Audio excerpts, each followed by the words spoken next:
하나님의 말씀은 아가서 2장 10절에서 14절까지 보겠습니다.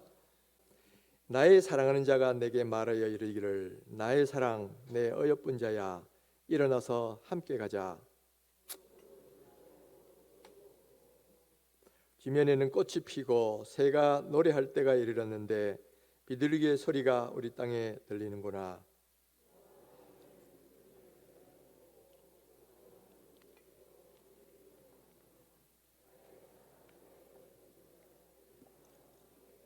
함께 바위 틈 낭떠러지 은밀한 곳에 있는 나의 비둘기야, 내가 내 얼굴을 보게 하라. 내 소리를 듣게 하라. 내 소리는 부드럽고 내 얼굴은 아름답구나. 아멘. 여러분 기뻐하십시오. 봄이 왔습니다. 제가 이렇게 말씀드리지 않아도 봄이 왔다는 거 여러분 다 실감하시죠? 지금 우리 주변을 쭉 살펴보면 곳곳에서 봄의 향연을 이렇게 우리가 경험할 수가 있습니다. 당장 우리 교회 앞에 있는 공원만 보더라도 산수유, 목련, 벚꽃이 지금 활짝 피어 있어요. 또 땅에서부터는 새싹이 빠릇빠릇 돋아나고 또 나뭇가지에는 보면 또 새싹이 싹 이렇게 신선하게 나오는 것을 우리가 볼 수가 있습니다. 제가 지난주에는 저기 안양천변을 한번 나가봤어요. 그러니까 안양천변 양쪽 뚝에는 벚꽃이 활짝 피어 있고요. 그리고 그 안양천 안에는 보니까 물반 고기반이에요. 이 숭어떼들이 그냥 막 바글바글하게 때를 지어서 올라가는데 그 중에 어떤 놈들은 막 힘이 뻗치는지 막 계속 펄쩍펄쩍 뛰어오르는 거예요. 그것을 보면서 왜 숭어떼가 매년 봄이면 저렇게 이 하천을 거슬러 올라갈까 이렇게 참 궁금했는데 아마도 그게 산란하러 간다는 얘기가 있어요. 그러니까 이 봄이 되면 이 놈들이 다 짝을 지어가지고 암놈과 수놈이 서로 사랑을 하고 또 알을 낳고 이러면 또 새끼를 까고 바로 그걸 하기 위해서 쫙 올라간다는 거죠. 이런 걸 보면 정말 봄은 생명의 계절이다라는 것을 느끼게 됩니다. 그러다 보니까 여러분 봄이란 말 속에는 계절적 봄을 의미하는 그 의미 외에도 상징적 의미가 또 하나 더 붙어 있는 거예요. 마치 우리가 빛과 어둠 그러면 어떤 물리적 빛과 어둠만 뜻하는 게 아니고 거기에 상징적 의미가 들어가죠. 예를 들면 선과 악이라는 의미 혹은 성과 속 또는 이 어떤 부정적인 면과 긍정적인 면 이런 것의 대비가 사실 빛과 어둠 하면 그 속에 상징적 의미로 들어갑니다. 마찬가지 차원에서 이 봄이라고 하면 단순히 계절적 봄만 의미하는 것이 아니라 거기에는 상징적 의미가 붙어 있는데 어떤 의미가 있느냐? 우리가 보통 겨울 그러면 추위와 얼어붙음과 그러니까 죽음과 어떤 꽁꽁 얼어붙은 그런 어떤 이 대립 이런 것들을 의미하는 게 들어있다면 봄이라는 것은 긴장이 풀리고 완화가 되고 평화가 오고 그 다음에 생명이 쏟고 활력이 돌고 또 그리고 희망이 넘치는 그런 의미가 이 봄이라는 말 속에는 들어있는 거예요. 그러니까 우리가 봄을 좋아하는 이유가 단순히 외적으로 따뜻해졌다만이 아니라 봄이 주는 상징적 의미를 기대하는 거예요. 봄이 되면 뭔가 좀 상황도 풀리고 좋은 상황도 오고 평화도 오고 또 뭔가 생명력도 발동하고 어떤 그런 의미를 기대하고 봄을 기대하고 바라고 있는 거죠. 근데 이 따끔히 보면 이 계절적 봄과 그게 따라오는 상징적 의미의 봄이 따로 놀 때가 있더라는 거예요. 계절적으로는 봄이 왔는데 우리가 처한 상황은 여전히 겨울에 머물러 있고 좋지 않은 상황에 머물러 있는 그런 때가 있다는 거예요. 바로 이런 상황을 표현하는 말 가운데 뭐가 있냐면은 춘래불사춘이다 그런 말이 있어요. 봄이 왔으되 봄 같지 않다 그런 뜻인데 지금 계절적으로는 봄이 됐지만은 내가 처한 상황은 전혀 봄처럼 풀리는 것이 아니라 여전히 꽁꽁 얼어붙은 겨울과 같이 그렇게 머물러 있다는 거예요. 그럴 때 우리가 쓰는 말이 춘래불사춘이다, 그런 말입니다. 그런데 요즘 우리의 상황을 보면 이 말의 의미가 그대로 체험될 정도로 정말 계절적 봄은 왔지만은 우리의 상황은 여전히 겨울과 같은, 꽁꽁 얼어붙은 것 같은 그런 상황을 볼 때가 많죠. 아직도 코로나가 여전히 창궐을 하고 있고, 그러다 보니까 경제적인 어려움은 있고, 거기다가 또 저 우크라이나에서는 전쟁이 일어나서 세계적으로 다 긴장을 하고 있고, 그 여파가 뭐 모든 사람 전 세계에 다 미치고 있고, 이런 어떤 전혀 상황적으로는 이런 봄과 같지 않은 그런 상황이 이루어지고 있다는 이야기예요.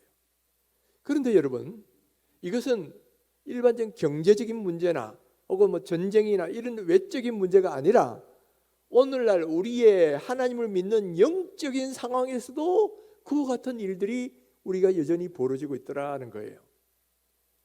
코로나가 시작된 지 벌써 2년하고도 2년 3개월, 한 4개월쯤 지나가고 있습니다. 그런데 이 코로나는 우리에게 있어서는 영적인 겨울이었어요. 코로나가 시작되면서부터 이 예배가 어떤 때는 정지되기도 하고, 또 예배를 그냥 겨우 이 온라인으로만 드릴 때도 있었고, 또 예배는 허용됐지만은 그러나 다른 모임들은 다 그냥 금지돼 버리고 못 되는 이런 상황이 벌써 2년 이상 지속되고 있단 말이에요. 그러다 보니까 이 악영향이 한국 교회와 우리 성도들에게 큰 영향을 미치고 있어요. 지금 안 그래도 우리 한국 교회가 과거에는 참 뜨겁고 열정적인 그런 신앙을 가진 시절이 있었는데 점점점 라우디게처럼 차갑지도 않고 뜨겁지도 않고 미지근한 이런 모습으로 바뀌어가고 있는데, 안 그래도 그래왔는데 코로나는 거기에 그냥 가속도를 붙여버리고 기름을 끼얹은 것처럼 그렇게 되어버렸다는 거예요. 그러다 보니까 지금 지난 2년 동안에요, 우리 한국 교회에서 문을 닫은 교회만도 10,000교회에서 16,000교회 정도가 된다 그래요. 뭐 교회가 문을 닫아버린 거야. 또 그나마 교회 모임을 갖는 교회들도 3분의 1은 어디 간지 사라져 버렸고, 3분의 1은 온라인으로만, 영상으로만 예배를 드리고 있고, 3분의 1만 교회에 나가서 예배를 드리고 있는 거예요. 그나마 이 교회 나와서 예배 드리는 3분의 1도 그냥 주일 예배만 겨우 나와서 들다 보니까 우리의 믿음이 완전히 겨울처럼 잠드는 믿음, 병든 신앙, 그런 사람들이처럼 그렇게 되어버리고 있다는 거예요. 이것이 오늘날 우리의 현실이다라는 겁니다. 그러니까 춘래불사춘, 봄이 왔지만은 전혀 우리의 영적인 상황에서는 봄이 아니야, 한겨울이에요. 꽁꽁 얼어붙었단 말이에요. 여러분, 이런 상황 속에서 바로 오늘 주님이 주시는 그런 은혜의 말씀을 들으셔야 된다는 거예요. 제가 지난주까지 이제 셀 신방을 거의 다 마쳐가는데요, 우리 셀 원더분들 만나서 이렇게 기도 제목을 받아보면 제일 많이 나오는 기도 제목이 뭐냐? 믿음이 회복되었으면 좋겠습니다. 여러분, 왜 그런지 다 이해가 되시죠? 이건 우리 모두가 동일하게 경험하는 거예요. 그러니까 전에는 이렇게 예배뿐만 아니라 아침부터 나서 봉사도 열심히 하고 전도도 하고 뜨거운 금요기도에도 기도에도 많이 나와서 같이 기도도 하고 말씀 훈련도 받고 뭐 그랬는데, 코로나가 시작되면서 모든 다른 활동을 다 끝나버리고 겨우 주일날 예배 한번 나오는 걸로 내 의무는 다 했다, 이렇게 되고 있으니까 우리의 믿음이 그냥 저 바닥으로 떨어지는 거예요. 그래서 나오긴 하지만 영적으로는 갈급하고 내 마음 상태는 마치 저 에스겔 올짝의 마른 뼈처럼 죽어가는 그런 모습들이 우리의 자신의 모습이잖아요. 바로 이때가 뭐냐? 깰 때가 되었다는 거예요. 지금이야말로 자다가 깰 때가 되었다. 바로 내 영이 잘 돼야 나머지 것도 잘 되는 거예요. 우리가 잘 아는 요한 3서 2절에 내 영혼이 잘됨 같이 내가 범사가 잘 되고 강건하기를 내가 간구하노라 그러잖아요. 그러니까 영혼의 건강은 우리 모든 삶의 기초야. 영혼이 건강해야 하는 일도 잘 되고 마음도 행복해지고, 그리고 몸도 건강해지는데 영이 병들고 영이 죽어있고 영이 시들어 있으면 나머지도 마찬가지 그렇게 되어버린다는 거예요. 내가 왜 요즘 이렇게 힘도 없고 뭐 건강도 빌빌하고 내 마음도 눌려있고 그러냐? 이 영이 죽어있다는 말이에요. 그렇기 때문에 우리가 다른 어떤 것보다도 오늘 이때 다시 한번 우리의 영이 건강해지고 소생이 되어야 된다는 거예요. 바로 이런 측면에서 오늘 하나님이 이 아가서를 통해서 주시는 말씀을 잘 들으셔야 된다라는 거예요. 이 아가서는 기본적으로 솔로몬 왕과 술라미 여인 사이에 일어나는 사랑 이야기를 담고 있어요. 그런데 이것은 단순히 남녀 간의 사랑 이야기를 하는 것이 아니고요, 바로 이 솔로몬으로 대비되는 예수님과 또 술라미 여인으로 비유되고 있는 교회, 신부된 교회와의 사랑 이야기를 말하는 겁니다. 그래서 이 단순히 어떤 사랑 이야기 같지만은 이 어떤 남녀 간의 사랑 이야기가 아니라 그것을 통해서 바로 예수님과 교회와의 그 사랑 이야기를 그 속에서 말씀하려고 하고 있다라는 거예요. 이런 것을 일컬어서 보통 예표론이다, 영어로는 타이폴로지라 그래요. 타이폴로지. 그러니까 구약은 신약을 보여주는 모형이자 그림자입니다. 신약의 메시지를 간접적으로 담고 있는 거예요. 그런데 모든 구약 성경이 다 그런 요소가 있지만은 특별히 이 아가서는 더욱더 남녀 간의 사랑을 통해서 예수 그리스도와 우리 성도들과의 그 뜨거운 사랑의 관계를 이렇게 표현해내고 있더라는 거죠. 그런데 바로 이 솔로몬 왕으로 대표되는 이 예수님이 오늘 우리들에게 뭐라고 말씀하시는가? 여러분 10절을 한번 보시겠습니다. 10절 다 같이 한 목소리를 한번 읽어보십시다.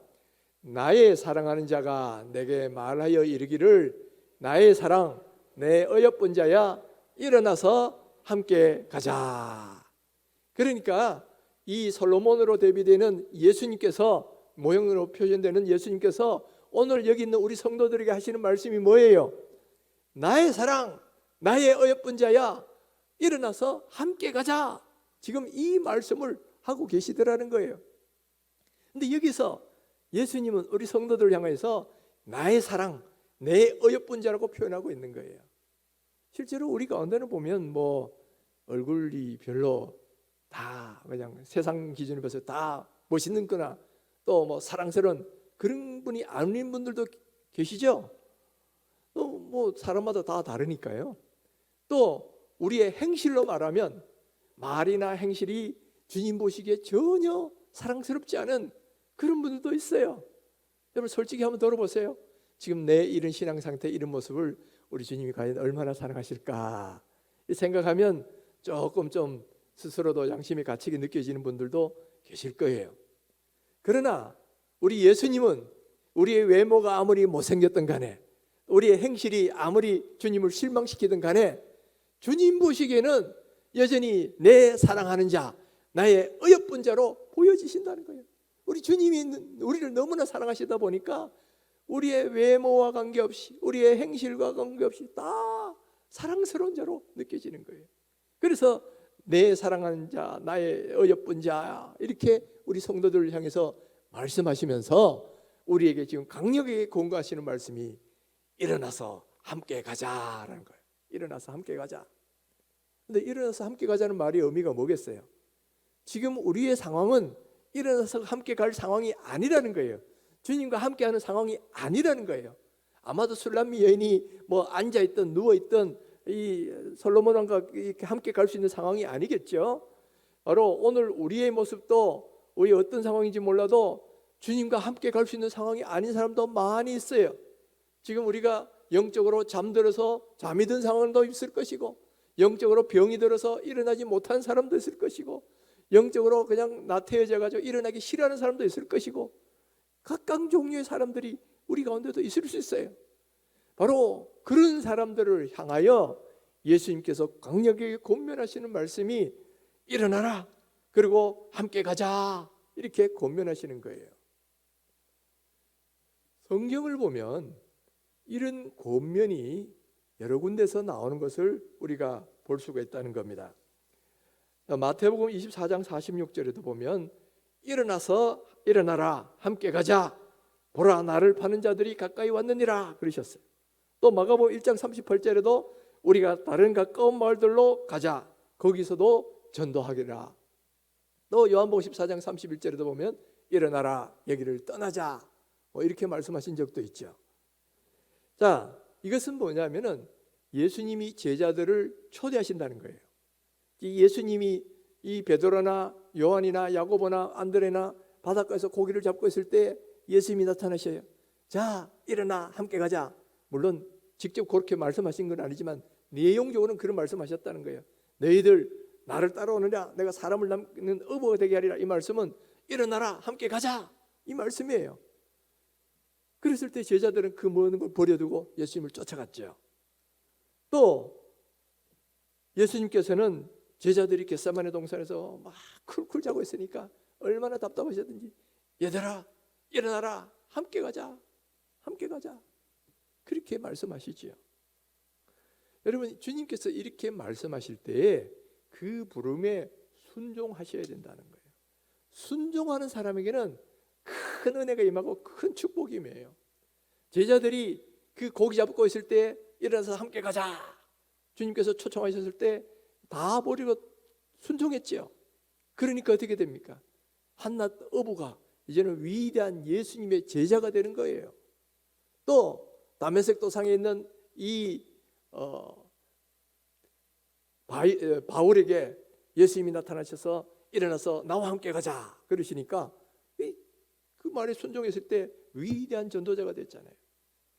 또 이 엘리야가 로뎀 나무 아래에서 참 지치고 쓰러져 있을 때 너 왜 여기 있느냐 일어나서 함께 가자 이렇게 주님이 부르셨을 때 순종하니까 다시금 힘을 얻고 능력을 얻어서 쓰임받는 위대한 선지자가 될 수 있었다라는 거예요.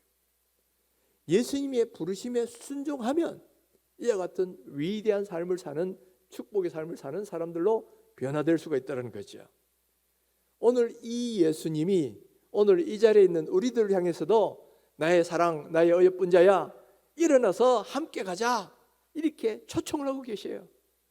왜 예수님이 하필 지금 이런 말씀하시느냐 11절 12절 보면 그렇습니다. 지금이 바로 봄이다라는 거예요. 겨울이 지나고 비도 그쳤고 지면에는 꽃이 피고 새가 노래할 때가 이르는데 비둘기의 소리가 우리 땅에 들리는구나. 겨울도 그치고 지나고 비도 그쳤다 뭐 꽃이 피고 새가 운다. 이것은 뭐냐면 봄이 왔다는 말이에요. 지금 특별히 이렇게 표현한 이유가 뭐냐면은 이스라엘은 이 겨울이 우기입니다. 겨울철이 비가 오는 기간이에요. 보통 10월 말 정도부터 비가 오기 시작해가지고 4월 달까지 비가 오는데 물론 중간에 이제 또 중간에 비가 안 오는 기간도 있습니다만은 이 10월 말쯤에 오는 비가 올 때를 일컬어서 이른 비다라고 말하고 4월 달에 오는 비를 일컬어서 늦은 비다 이렇게 말을 해요. 그래서 이른 비와 늦은 비 표현이 나오죠. 근데 이 늦은 비가 4월 달에 다 끝나고 나면 본격적으로 봄이 됩니다. 그때부터는 밀과 보리가 익어가고 나중에 5, 6월 달 되면 그걸 수확을 해요. 그리고 이제는 무화과도 열매가 맺기 시작하고 이제 이렇게 익어가기 시작하는 거죠. 그러니까 바로 이 봄이 온 시점, 비도 그치고 꽃이 피고 새가 우는 이 봄이 왔으면 뭐 하기 좋은 때냐? 사랑하기 좋은 때다. 여러분 사람도 봄이 되면 춘정이라는 게 있다 그럽니다. 봄이 되면 왠지 모르게 마음이 싱송생송해져 가지고 꽃 따는 뭐 봄처녀가 뭐 다시 보이고 또 처녀들도 꽃 따르면서 뭐 내 마음도 다시 따줘 뭐 이러잖아요. 이제 그게 이 사랑의 시기인데 여러분 그런 것처럼 영적으로도 예수님과 다시 사랑하기 좋은 때가 이 봄이라는 거예요. 그러니까 주님이 우리를 일어나서 함께 가자 나와 같이 더 사랑의 관계로 돌아가자 바로 이런 요청을 지금 우리들에게도 하고 계시는 거예요. 여러분 우리는 지난 2년 동안에 너무 오랜 기간 동안 영적인 겨울을 맞았습니다. 그래가지고 우리의 믿음은 옛날에 뜨거웠던 믿음이 다 식어져 가지고 그야말로 그냥 교회 예배당에 예배만 겨우 하는 이런 모습이 돼 있고 기도 생활이 제대로 안 되다 보니까 하나님과의 관계도 저 멀리 멀어져 버렸어요. 깊은 사랑의 관계가 안 되고 있단 말이에요. 그러니까 예수님께서 말씀하시는 거예요. 일어나서 함께 가자. 다시 뜨거운 사랑의 관계를 맺자는 거예요. 우리는 지난 2년 동안 보니까 벌써 2년이나 시간이 지나니까 이 생활에 익숙해져 버렸어요. 그러니까 옛날에 막 아침부터 나가 저녁까지 뭐 봉사하고 이런 데 비해서 주일 예배만 딱 들어오고 가니까 얼마나 편해요. 그러니까 야, 편하다. 앞으로 코로나 끝나도 이렇게 신앙생활 했으면 좋겠다. 여러분 이런 마음이 드시죠? 이게 바로 사실은 마귀가 넣어준 생각이에요. 우리 주님의 뜻은 그게 아니에요. 우리 주님은 우리에게 뭐라고 말합니까? 부지런하여 게으르지 말고 열심을 품고 주를 섬기라 그랬어요. 또 세월을 아끼라 때가 가니라. 또 뭐예요? 너희들이 차갑든지 뜨겁든지 하라 그랬어요. 이게 주님이 우리를 향한 믿음 생활의 모범인데 우리는 점점점 그냥 편한 생활, 적당히 그냥 교회 한번 나오면서 모든 믿음 생활 다 끝내는 의무를 다하는 이런 생활에 벌써 익숙해지다 보니까 우리의 영이 잠드는 것도 모르고 우리의 영이 병드는 것도 모르고 지금은 이렇게 살고 있다 이 말이에요. 그런 우리들을 향해서 우리 예수님은 강력하게 요청을 하는 거예요. 나의 사랑 나의 엿보는 자야, 일어나서 함께 가자. 지금 봄이 왔지 않느냐. 봄이 모든 만물이 소생하고 모든 생명이 활발하게 일어난 것처럼 오늘날 우리도 영의 봄을 맞아서 우리의 영이 다시 소생하고 다시 주님과의 관계가 뜨겁게 회복되는 그런 시간을 맞자라는 게 우리 주님이 지금 말씀하고 있던가라는 거예요.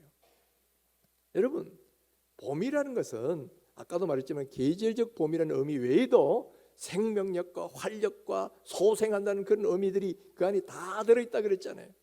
봄은 우리들에게 바로 그런 측면에서도 영적인 메시지, 하나님의 메시지를 우리에게 전해주고 있는 거예요. 여러분, 성경책만 하나님의 말씀을 전하는 게 아니라 하나님이 만드신 자연 만물 가운데도 우리에게 주시는 하나님의 메시지가 들어있다는 거예요. 옛날에 이 과학혁명의 주역 중 한 명이었던 케플러라는 천문학자가 있는데 이 케플러가 뭐라고 말했냐면 하나님이 우리에게 주신 두 가지 책이 있다 그랬어요. 하나는 성경책이고 다른 하나는 우주 만물이라는 책이다. 성경책은 인간의 언어로 쓰여져 있고 우주 만물은 수학의 언어로 쓰여져 있다. 이 두 가지는 각각 우리에게 하나님의 메시지를 주는 말씀이라는 거예요. 각각이 하나님을 보여주고 하나님의 말씀을 전하는 책이라는 거죠. 그러니까 자연 만물도 하나님 만물 속에도 오늘날 우리들을 향하여 주시는 영적인 메시지가 있다는 거예요. 그러니까 예수님께서도 그런 말씀하셨잖아요. 저 공중 나는 새를 보라. 저 들의 백합화를 보라. 왜? 거기서 그것을 통해 우리에게 주시는 메시지가 있기 때문에. 또 잠언서에 보면 게으른 자여 개미에게 가서 배우라 그러잖아요. 개미의 모습이 오늘날 우리에게 주는 메시지가 있다는 이야기예요. 그러니까 하나님 만드신 자연 만물에도 우리에게 주시는 메시지가 있는데 바로 봄이라는 이 계절도 오늘 우리에게 주시는 메시지가 있어요. 자, 봄을 보아라. 만물이 소생하고 죽었던 그 모든 상황에서 솟아나고 부활하고 그리고 얼었던 모든 것이 풀려지고 다시금 뜨거운 이렇게 삶의 관계로 가지 않느냐. 그런 것처럼 너희들의 하나님과의 관계도 그렇게 되어라는 거예요. 너희들의 영적인 상태도 잠자는 심령에서 깨어 일어나고 봄처럼 이 겨울처럼 얼어붙은 심령이 이제는 봄처럼 풀려지고 하나님을 향해 열심히 활동하는 그런 모습으로 변해가라라는 메시지가 이 봄이라는 계절이 우리에게 주고 있다라는 거예요. 바로 그것을 예수님이 말씀하고 계시잖아요. 10절부터 13절 다시 보면 나의 사랑은 내 여뿐 자야 일어나서 함께 가자. 겨울도 지나고 비도 그쳤고 지nem에는 꽃이 피고 새가 노래할 때가 이르렀는데 비둘기의 소리가 우리 땅에 들리는구나. 무화과 나무에는 푸른 열매가 익었고 포도나무는 꽃을 피워 향기를 토하는구나. 나의 사랑 나의 어여쁜 자야 일어나서 함께 가자. 왜 이렇게 봄의 여러 가지를 이렇게 장황하게 나열해서 말씀하시느냐. 이 모든 것이 뭐냐면 우리의 영적인 상황에서도 메시지를 주고 있다는 거예요. 그것이 보여주는 메시지를 들으라는 거예요. 자, 만물도 이렇게 소생하고 새롭게 회복된다면 바로 너희들의 영적인 삶도 지금처럼 잠드는 심령 또 절름발이 신앙 또 이렇게 죽은 그런 상황에서 일어나라는 거죠. 지금이 바로 봄이고 봄은 바로 그런 때고 그런 것처럼 오늘 우리의 심령도 그럴 수가 있다라는 것을 지금 예수님이 이 자연 만물을 통해서 그 의미를 우리에게 말씀해 주고 있더라는 거죠. 그러면서 예수님은 계속해서 말씀하셔요. 14절 보시면 바위 틈 낭떠러지 은밀한 곳에 있는 나의 비둘기야, 내가 내 얼굴을 보게 하라. 내 소리를 듣게 하라. 내 소리는 부드럽고 내 얼굴은 아름답구나. 지금 예수님은 이 사랑하는 사람을 굉장히 보고 싶고 그 소리를 듣고 싶어 하는데 이 낭떠러지 은밀한 곳에 숨어 있다는 거예요. 그러니까 뭐라 그런 거예요? 나의 비둘기야, 내 얼굴을 보고 싶구나. 내 얼굴 보게 해다오. 내 소리가 듣고 싶구나. 내 소리 좀 들려다오. 지금 이 말씀하고 있는 거죠. 이것은 오늘 우리들에게도 동일하게 하시는 말씀이에요. 예수님이 우리의 얼굴을 교회당 나와서 주님을 예배하는 그 모습 보고 싶어 하는 거예요. 또 주님은 우리의 소리를 듣고 싶어 하는데 어떤 소리? 주님을 찬양하는 소리, 주님을 예배하는 소리, 또 기도하는 소리, 또 서로 사랑으로 화목한 그런 소리, 그런 소리를 듣고 싶어 한다는 거예요. 자, 바위 틈 낭떠러지 은밀한 곳에 있는 나의 비둘기야, 내가 내 얼굴을 보게 하고 내 소리를 듣게 해다오. 여러분, 목회자들이 주일날 이 자리에 서면 쭉 한번 돌아봅니다. 그러면서 제일 관심 있게 보는 게 오늘 누가 왔나, 오늘 누가 안 왔나, 오늘 어떤 집사님 안 보이시네, 무슨 일 있나. 이게 제일 사실은 마음에 좀 늘 이렇게 궁금하고 또 늘 염려가 되는 거예요. 이건 뭐 저만 그런 게 아니고 모든 목회자들 똑같습니다. 강단에 이렇게 주일날 설러오면 오늘 누가 왔나, 안 온 사람은 오늘 왜 안 왔을까, 뭐 이런 생각을 하게 돼요. 근데 이 목회자들보다 더 간절한 마음으로 보고 계신 분이 누구냐면 우리 예수님이란 말이에요. 예수님은 오늘 주일날 이렇게 누가 왔나, 누가 안 왔나, 왜 안 왔나, 뭐 이런 거 궁금하면서 쫙 보고 계시면서 오늘 내 얼굴을 보게 하라 그러신다 이 말이에요. 그리고 내 소리를 듣고 싶다. 예수님이 지금 그렇게 말씀하고 계신 거예요. 그러니까 여러분, 우리 예수님이 이 말씀을 들으셔야 돼요. 예수님은 지금 얼마나 우리를 사랑하시고 연애하시는지 우리 보고 싶어 하는데 우리가 주님께 안 나와. 아이고, 안 가니까 편해요. 그냥 적당히 그냥 있을래요.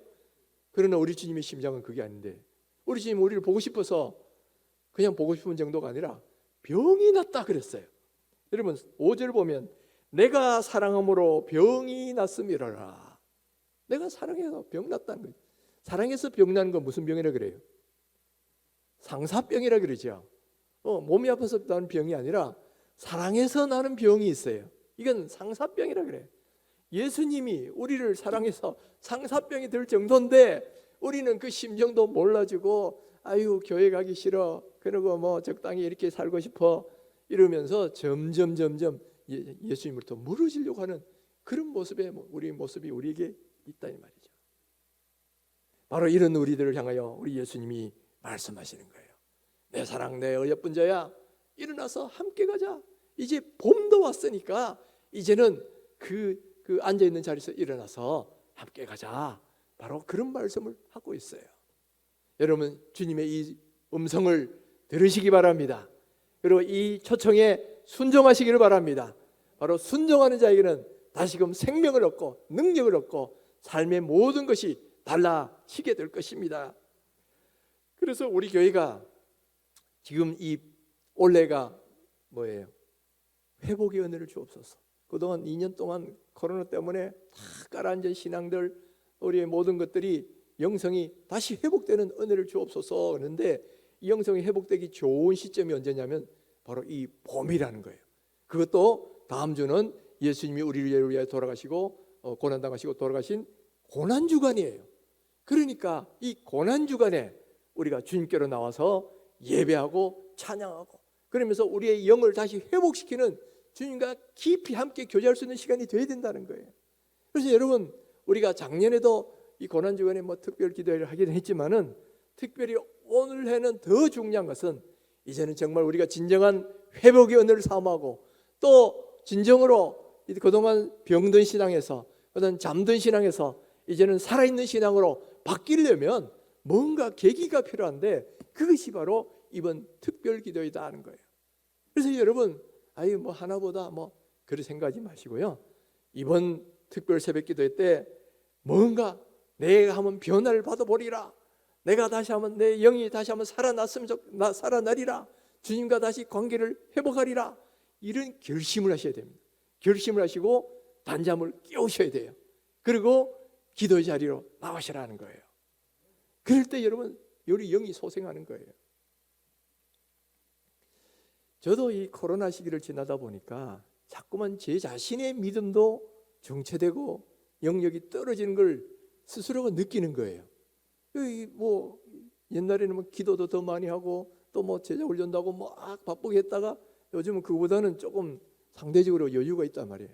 좋은 쪽으로 여유가 있다는 말이지, 이 자칫하면 나태해지기 쉽다는 말이에요. 그래서 이러면 안 되겠다 그래가지고 2주 전부터 제가 강단 기도를 시작했어요. 그래서 저녁에 강단에 와서 무릎 꿇고 기도하고 강단에서 자는 거죠. 자고 그 다음에 또 새벽에 나면 집에 가서 좀 씻고 돌아와서 새벽기도 참석하고 이렇게 한 2주간을 했는데, 그러니까 하나님이 그나마 제 영을 좀 더 회복시켜 주셨어요. 오늘 말씀이 좀 더 힘이 있는 것 같죠? 예, 그게 바로 제가 그렇게 기도하니까, 물론 아직도 옛날에 뜨거웠던 그 수준까지는 도달하지 못했지만은, 그러나 기도하니까 하나님 힘 주시고 다시 능력 주시고 강단에서 설교도 그야말로 그냥 힘이 있도록 하나님 만들어 주시는 거예요. 여러분, 하나님께서 저에게 그렇게 해주셨다면 여러분에게도 동일하게 해 주신다라는 거예요. 그러니까 여러분, 내일부터 있는 특별 새벽기도 꼭 나와보세요. 나는 이러지 마시고, 내가 한번 내 신앙을 잠든 신앙에서 깨어있는 신앙으로, 또 안전병의 신앙에서 일어나는 신앙으로, 또 걸어가는 신앙에서 뛰어가는 신앙으로 한번 바꿔버리라, 이런 간절한 마음을 품고 여러분 한번 특별 새벽기도에 나와보세요. 또 너무 멀어서 내 몸이 안 좋다 이런 분은 영상으로도 한번 나와보세요. 그러면 성령께서 우리의 마음을 변화시킬 줄 믿습니다. 이런 영적인 이런 청소와 더불어 또 우리가 한 번 더 같이 병행하고 싶은 것은 뭐냐면은 우리의 이 육체의 변화도 필요한 거예요. 여러분, 이 그릇은, 그 안에 있는 내용물을 담는 그릇은 내용물에도 큰 영향을 줍니다. 그렇기 때문에 우리 내용물만 신경 쓰자가 아니고 그릇도 신경을 써야 돼요.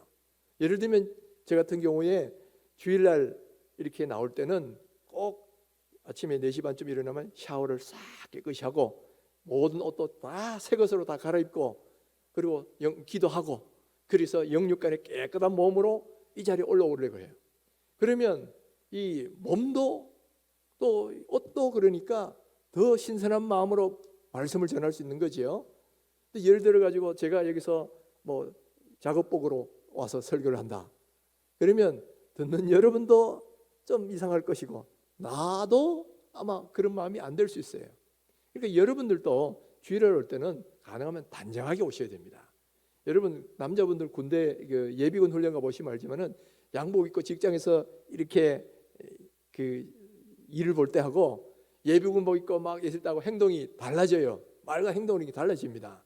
마찬가지로 여러분, 내가 어떤 상황을 갖느냐에 따라서 내 마음가짐이 달라질 수 있기 때문에 외부에 이것도 조심할 필요가 있어요. 주일날은 가능하면 깨끗한 옷으로 깨끗한 마음으로 이렇게 오시면 더 영과 진리의 예배를 드릴 수가 있다는 이야기예요.